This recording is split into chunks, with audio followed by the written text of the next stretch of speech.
In the past 5 years, Paul, we have seen the tech revolution continue. Smartphones, tablets, you name it. Will we continue to see that in the next 5 years? Oh, absolutely. A good friend of mine said, who knows technology deeply, said we're only at the Model T stage of computing. Really? I believe that. The Model T stage, I think we've just scratched the surface of what computing can do for us. We're still asking machines to do things for us. Eventually machines are going to start doing things for us and bringing information to us or services to us proactively. They'll start knowing us. They'll start knowing us better, and they'll start protecting us more. They'll start giving us more tailored information. And all that's going to require better bandwidth, better processors, better machines. We're just at the beginning of this. So what will we know Intel for in 5 years then? Hopefully the same thing as you know us for today, which is building wonderful microprocessors. That won't change. But increasingly our microprocessors are going to be single chip devices where we put the whole system on a single chip, and where those chips go into a variety of things that are not just PCs, into phones, into your car, into your television, into retail display signs, into smart signage.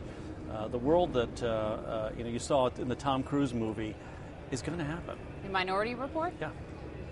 That's our world in how many years? Well, maybe not as scary, but that technology is all coming. Wouldn't it be great if you walked to your favorite store? You said you lived in Manhattan, and as you walk in the store, with your permission, knows you, and it says, hey, I've got a sale on this today, and here's your electronic coupon to cash it in. I think with your permission is key there. Absolutely. With your permission is key. You are very, very bullish on Google TV, a major move for Intel here, writing half the code for that.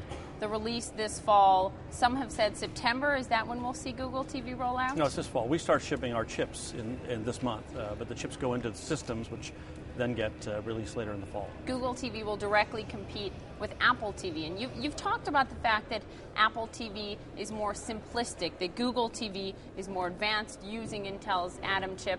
How big could this be for Intel? Well, I think it could be very big, but I think it's important to step back and recognize we're just at the beginning of the smart TV revolution. People had tried to integrate internet into the television 4 or 5 years ago, and the idea of having a couch potato sit on a sofa and surf the web is not what it's all about. That didn't work then, and it's not going to work now. And so the holy grail here is a seamless, proactive integration of this content to be able. So if you're watching a CSI show live and you say, I missed last week's show, you can go on the web and pull it right up and still TiVo the current one. Or you want to look up information. You're watching a Barack Obama speech and you want to know what he said in the last time. You can look it up while watching that speech, all seamlessly. I think the more important change that will come about is the integration of social networking into this internet-enabled television. So you're watching a football game and you've got your Facebook friends up today in chat and tomorrow in video. Be able to say, hey, how about that catch or how about that play? It's all going to be done seamlessly. That's the vision of Google TV and others that are like it.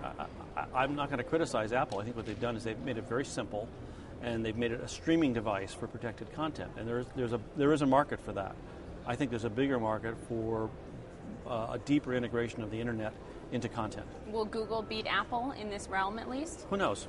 Seems like you're betting it will. Well, we sell chips to everybody.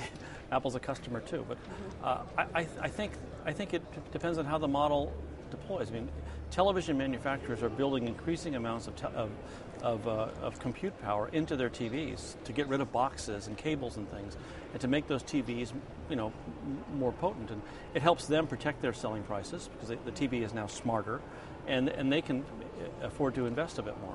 I remember sitting down with Eric Schmidt about a year ago and him telling me that television should know what I've watched and not show it to me again, and they should know what I want to watch.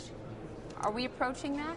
I don't think we're there yet. I mean, I think the idea that you can build those algorithms into your search today, and I'm sure that's what Eric was talking about, and ultimately you can be able to do that. I'm not sure I want my TV to tell me what I want to watch, but I may be old-fashioned in this. I think the idea that I can have a choice of internet-based content or live content seamlessly is important to me.